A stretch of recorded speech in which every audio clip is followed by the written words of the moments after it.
Her conversation was full of pointed remark and discernment.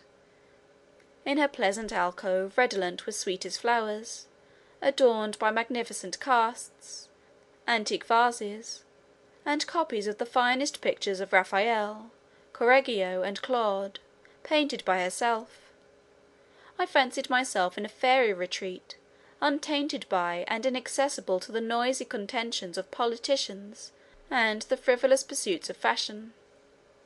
On this occasion my sister was not alone, nor could I fail to recognise her companion. It was Idris, till now unseen object of my mad idolatry. In what fitting terms of wonder and delight, in what choice expression and soft flow of language, can I usher in the loveliest, wisest, best? How, in poor assemblage of words, convey the halo of glory that surrounded her, the thousand graces that waited unwearied on her? The first thing that struck you on beholding that charming countenance was its perfect goodness and frankness. Candour sat upon her brow, simplicity in her eyes, heavenly benignity in her smile. Her tall, slim figure bent gracefully as a poplar to the breezy west, and her gait, goddess-like, was as that of a winged angel, new alit from heaven's high floor. The pearly fairness of her complexion was stained by a pure suffusion. Her voice resembled the low, subdued tenor of a flute. It is easiest, perhaps, to describe by contrast. I have detailed the perfections of my sister, and yet she was utterly unlike Idris. Perdita, even where she loved, was reserved and timid. Idris was frank and confiding. The one recoiled to solitude, that she might there entreat herself from disappointment and injury. The other walked forth in open day, believing that none would harm her. Wordsworth has compared a beloved female to two fair objects in nature, but his lines always appeared to me rather a contrast than a similitude. A violet by a mossy stone, half hidden from the eye, fair as a star when only one, is shining in the sky. Such a violet was sweet Perdita, trembling to entrust herself to the very air, cowering from observation, yet betrayed by her excellencies, and replying with 1,000 graces the labour of those who sought her in her lonely by-path. Idris was as the star, set in single splendour, in the dim anadem of balmy evening, ready to enlighten and delight the subject world, shielded herself from every taint by her unimagined distance from all that was not like herself akin to heaven. I found this vision of beauty in Perdita's alcove, in earnest conversation with his inmate. When my sister saw me, she rose, and taking my hand, said, "He is here, even at our wish. This is Lionel, my brother." Idris arose also, and bent on me her eyes of celestial blue, and with grace peculiar said, "You hardly need an introduction.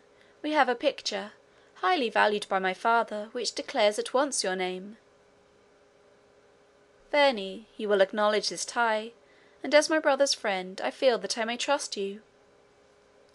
Then, with lids hummed with a tear and trembling voice, she continued, "Dear friends, do not think it strange that now, visiting you for the first time, I ask your assistance, and confide my wishes and fears to you.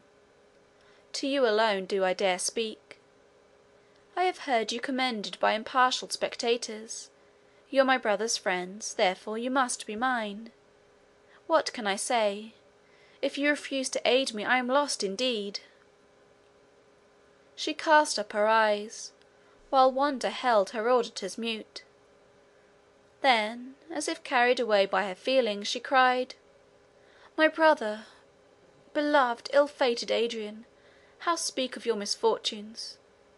Doubtless you have both heard the current tale, perhaps believe the slander, but he is not mad.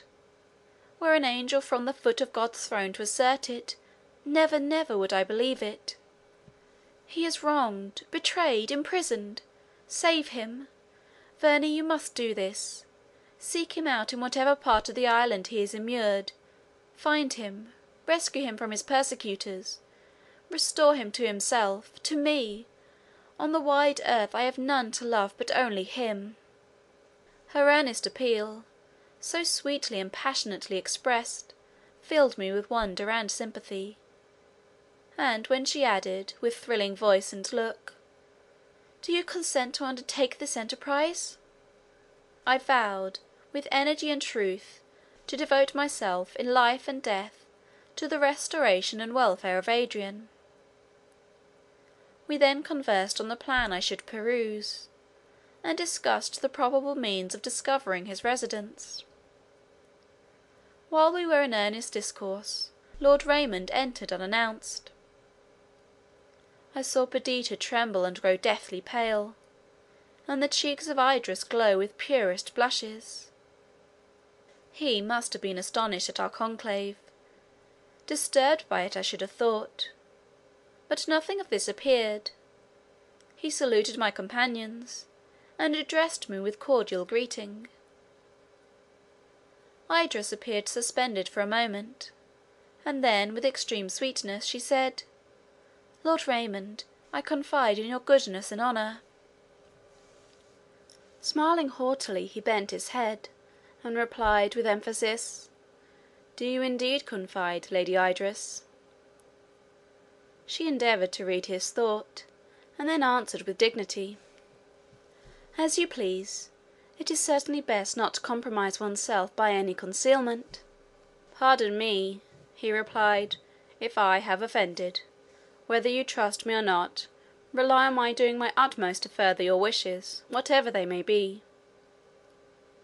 Idris smiled her thanks, and rose to take leave.